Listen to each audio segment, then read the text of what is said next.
Bonjour à tous, on se retrouve sur une nouvelle vidéo sur les tisseurs d'orage.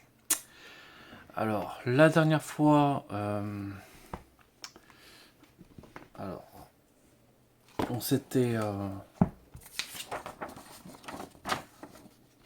on était pas... Du coup, on avait découvert la carrière des trolls et tout ça, et après on était redescendu au sud, on avait affronté par ici des sortes de banshee.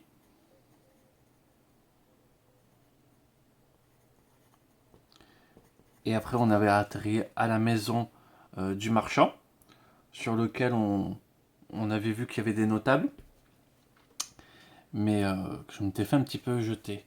Il y a un homme de loi, un, un garde important, mais je me souviens plus du reste. Je sais que le garde, et, du coup, n'était plus mon ami à cause du symbole du dessin que j'avais fait. Et du coup, on était retourné à Edgar. Donc, je pense que cette fois-ci, on va partir vers l'est, voir ce que l'est nous attend. Mais on a un point de vie et 105 pièces d'or. Et donc j'avais envie d'aller visiter la maison de l'épée. Donc 34.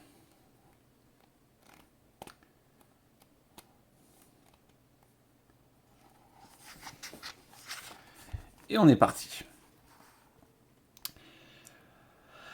La maison de l'épée appartient à l'ancien mercenaire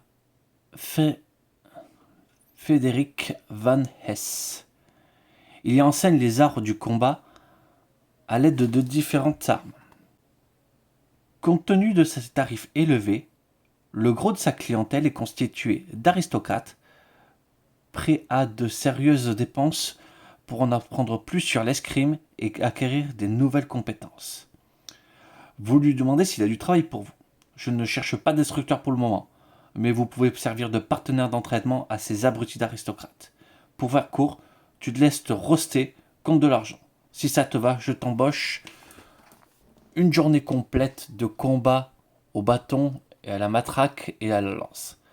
Ça sera pas la meilleure journée de ta vie, mais je te paye 10 couronnes. Ce n'est pas ce qu'il y a de plus facile pour gagner sa vie, mais on n'a pas toujours le choix. Si vous acceptez, vous gagnez 10 couronnes, mais vous perdez la moitié de vos points de vie actuels. Vous pouvez vous faire embaucher qu'une seule fois par tour de jeu. Si ça vous le convient, ajoutez cette somme convenue à l'inventaire. En vous regardant d'un air attentif, il mentionne également que si vous souhaitez apprendre quelques nouveaux mouvements, il peut vous proposer un stage de 3 semaines au prix de 100 couronnes.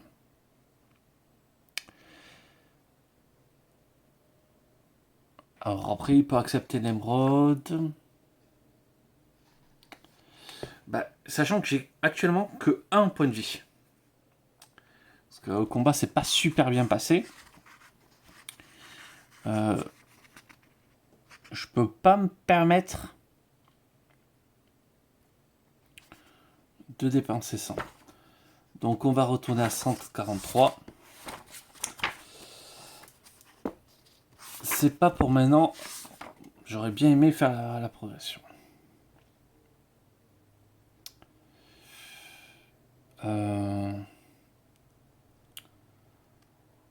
La taverne, bon, on va à la taverne. Hop, 53.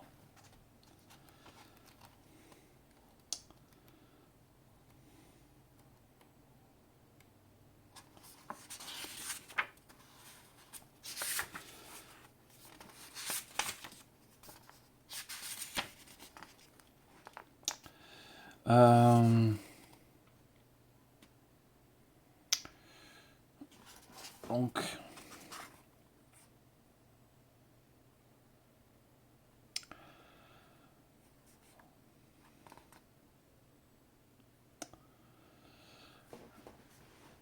je gagne 10 couronnes. Ça me fait gagner 10 points de vie. Je perds la moitié de mes points de vie. J'en perds 5. et je regagne mes 10 couronnes. Je repère la moitié de mes points de vie. On va dire que j'en ai perdu 6. Donc il me reste 3 points de vie. Et j'ai encore regagné 10 couronnes.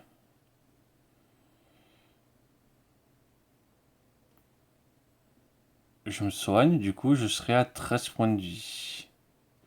Bon, attendez, je suis en train de vérifier si je peux me soigner pour pas trop cher. Je me soigne de 10, donc je passe à 11. Mais j'ai pris moins 10. Ok. Je me fais rouer de coups 2 fois, donc on va dire que hop, je perds la moitié. C'était dit que c'était la moitié inférieure.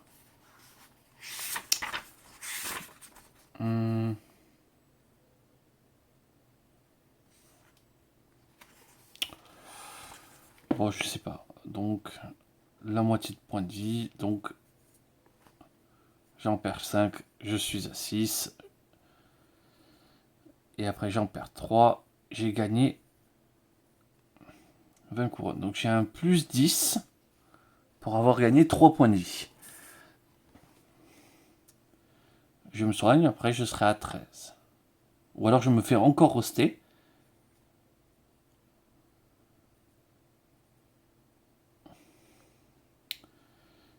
Et donc, je passe 3 jours à la taverne.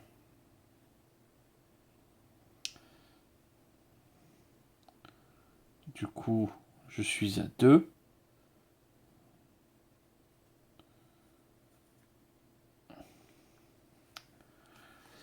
Donc, effectivement, je passe à la taverne. Je me fais roster 3 fois les oignons à la journée de l'arme. Puis après, du coup, je repasse des jours à me reposer à la taverne. En faisant comme ça, je retourne full point de vie. Je retourne à 20 points de vie.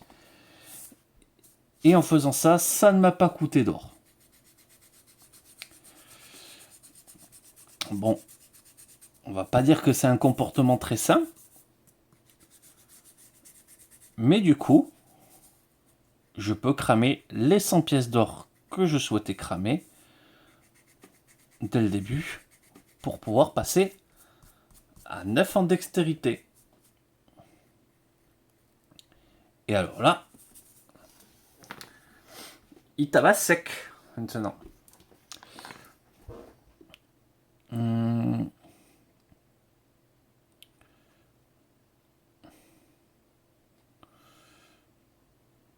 On va écouter les ragots 121 parce que je suis pas sûr de l'avoir fait. Ou du moins, je m'en souviens plus.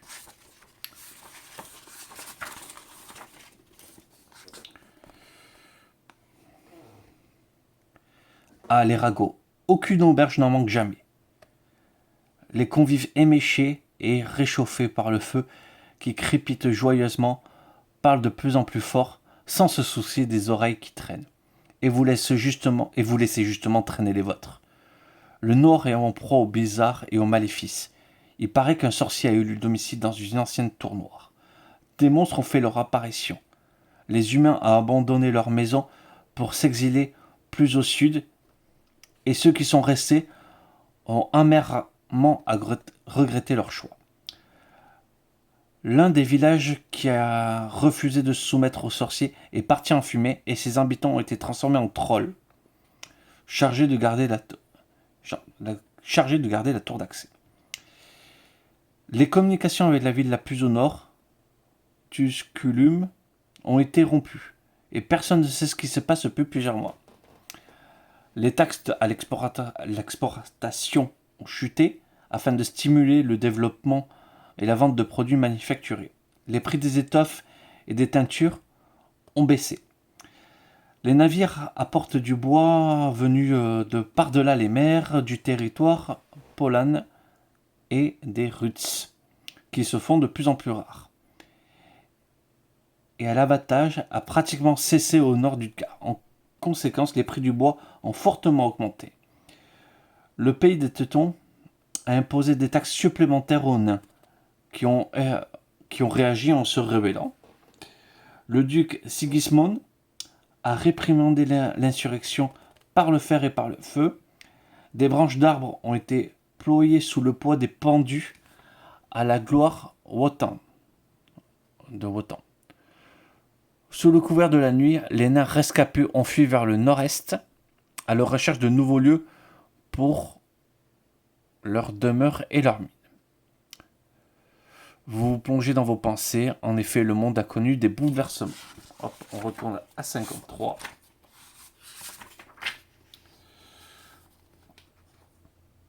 On va sortir de l'auberge. Je pense que on a fait ce qu'on avait à faire.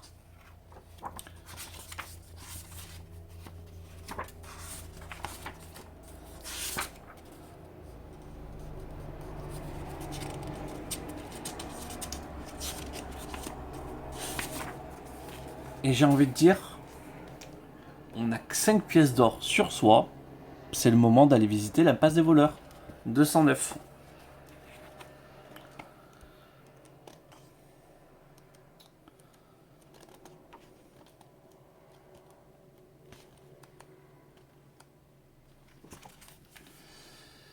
Testez votre sagesse. J'ai pas ma piste de dés.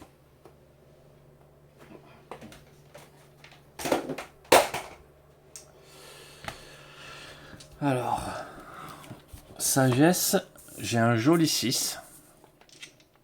C'est pas gagné. 4. C'est une réussite. On va à 229.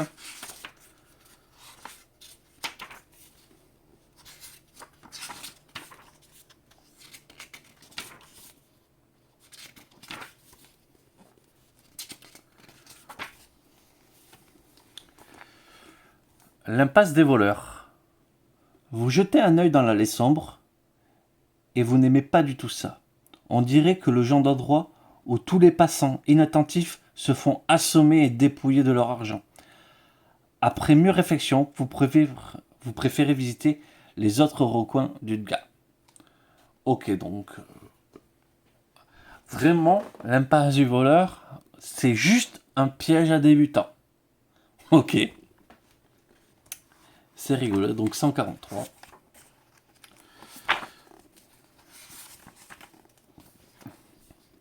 Le joaillier, on n'a rien. On a fait ce qu'on avait à faire. Du coup, c'est le temps de partir. Ouais, si on partait à l'est directement et non pas au nord. Comme ça, on va éviter peut-être les combats avec les loups, encore une fois. Donc, on part à l'est. 85.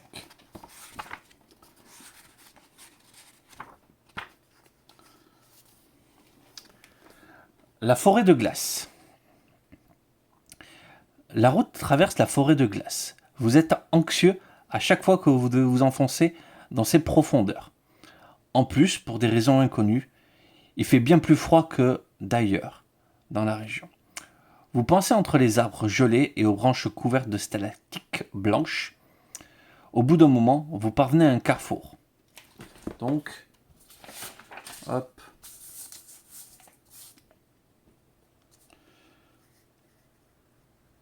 Forêt de glace. On va continuer vers l'est, 26. C'est ce qu'on a dit qu'on allait explorer, donc.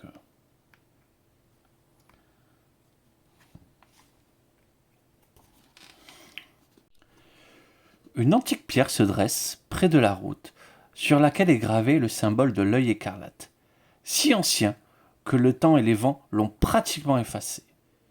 Pendant votre aventure, avez-vous déjà vu ce symbole ailleurs? Un œil écarlate, j'ai pas souvenir, donc je vais dire non, 89.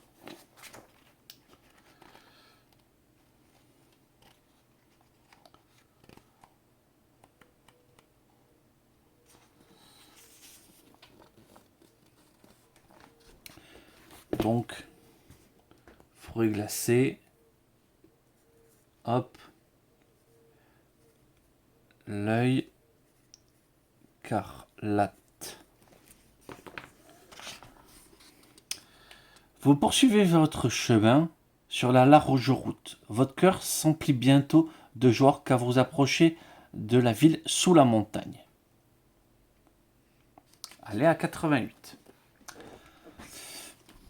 Donc là, il y a une belle illustration de cité naine, donc la ville sous la montagne.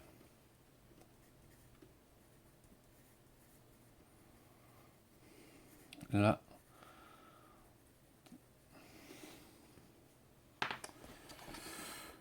Une porte gigantesque perce la roche qui s'élève à la verticale. Accessible par une route qui court au fond du canyon, de chaque côté de la porte, une tour a été taillée à elle-même la roche. Des cylindres gigantesques coupés en deux, atteignant un mur rocheux. Voici un véritable miracle d'artisanat. Le témoin du savoir-faire de votre peuple. Des soldats font le guet dans chacune des tours, jour et nuit. Si la porte est attaquée, les défenseurs pourront faire pleuvoir flèches, rocs et feux grigeois depuis les meurtrières et les terrasses sur les envahisseurs amassés à leurs pieds.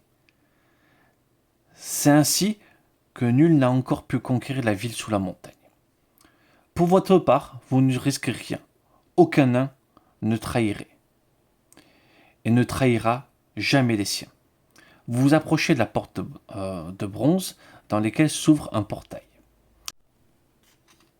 C'est la première entrée, et c'est ici que vous vous annoncez aux gardes en leur donnant votre nom ainsi que celui de votre père et de votre grand-père. Vous pénétrez bientôt dans le grand hall. Rendre votre visite à votre ami Nori, se présenter devant le commandant de la garde, se présenter devant le roi sous la montagne. On va d'abord aller voir notre ami, 97.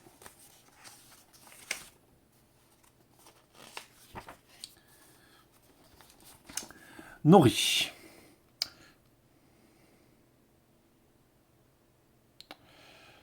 Au cours de la partie, vous déjà vous aider votre ami à résoudre son problème. Je lui rends la visite pour la première fois. 105.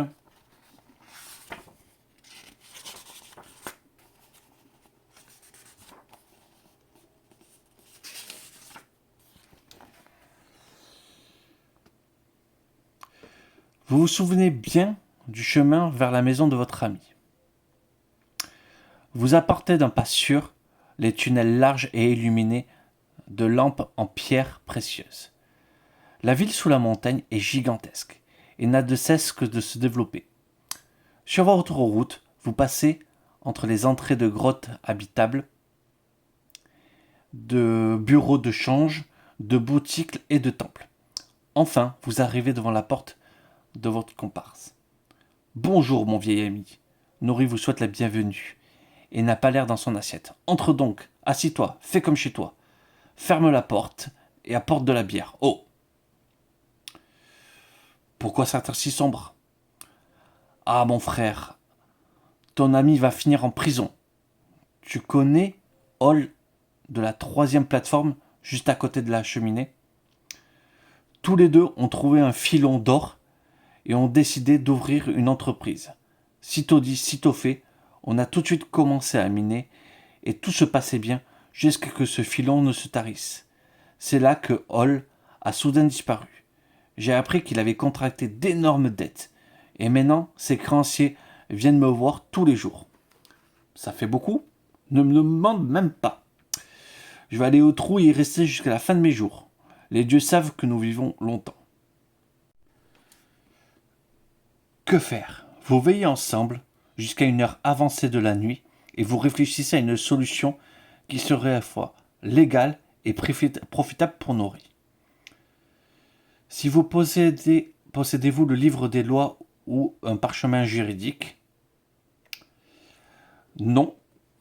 Si vous possédez un de ces objets, dans le cas contraire, 93. Mais je connais le type qu'il faut aller voir.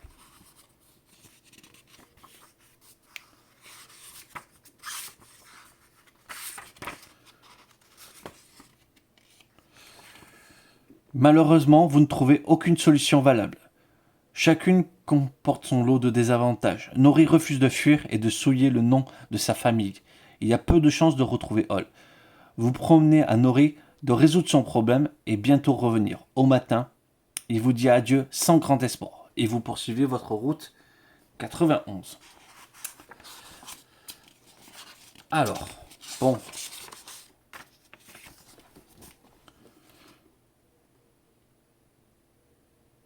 On va visiter tout le monde. Hein. On va faire ça. Et avant d'aller voir le roi, quand même, on va aller voir le commandant de la garde, 131.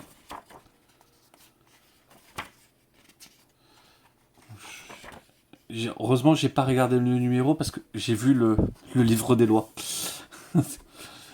Il y avait marqué loi en dessous, donc j'ai passé vite. 131.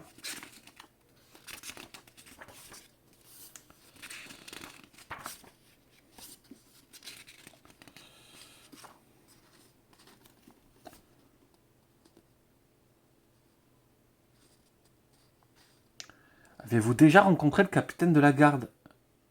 Mais c'était un...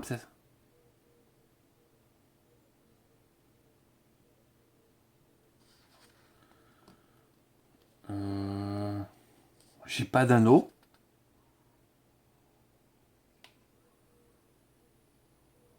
Bon, on va le voir pour la première fois, donc 132. Je crois pas que ça soit le même capitaine de la garde.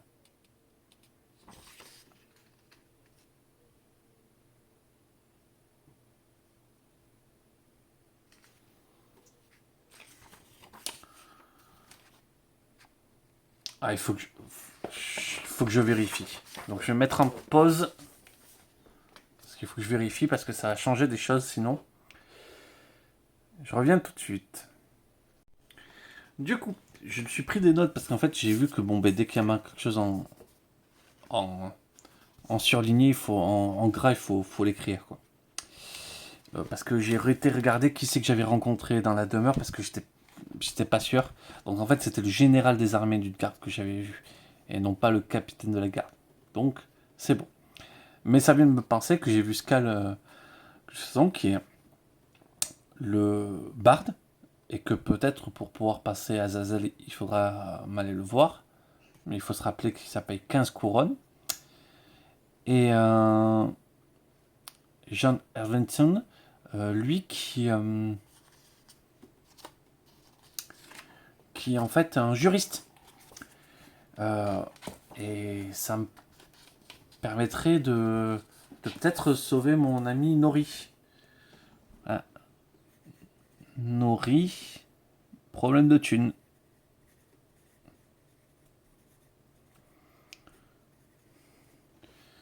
Mais il va me falloir faire de la thune parce que du coup, j'aimerais aller retourner là-bas au moins avec assez d'argent pour pouvoir entendre des légendes sûrement. Du coup, première fois 132.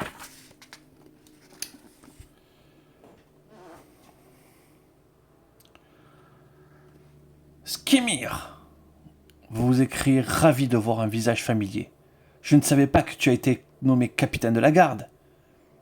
Et comment t'aurais pu le savoir, alors que tu es parti au moins 3 ans? Vous répond le nain barbu et costaud en vous serrant la main. Ça a été une sacrée bagaille sur les plateformes inférieures, à côté du 14e puits oriental. Le Veil Aubry est tombé au combat. Les gobelins étaient vraiment enragés. Ils essayent parfois de percer vers la surface, mais on leur fait toujours face avec bravoure. On les a fait s'effondrer dans les plus petits tunnels et je les ai en permanence des gardes dans les plus larges. Soudain, la porte s'ouvre avec fracas et un nain essoufflé. Sire, le 7e tunnel est attaqué. On a résisté, mais l'ennemi a pris des otages. Ils ont traîné 3 Nénotes dans les profondeurs, dont Bran. Bon sang, grogne Skimir, les dents serrées. Leur sang noir inondera les plateformes inférieures. Sonnez l'alarme, on va envoyer les secours et rassembler nos 50 meilleurs hommes. On ne peut pas laisser Brian dans la panade. Je viens avec vous, déclarez-vous sans hésiter. Mâche ne sera pas de trop. Un sourire s'éclaircit sur le visage de Skimir. Je savais que t'étais un gars bien timide, Taimin. Et c'est parti pour l'opération de sauvetage. Écoutez, l'opération de sauvetage, on va arrêter là.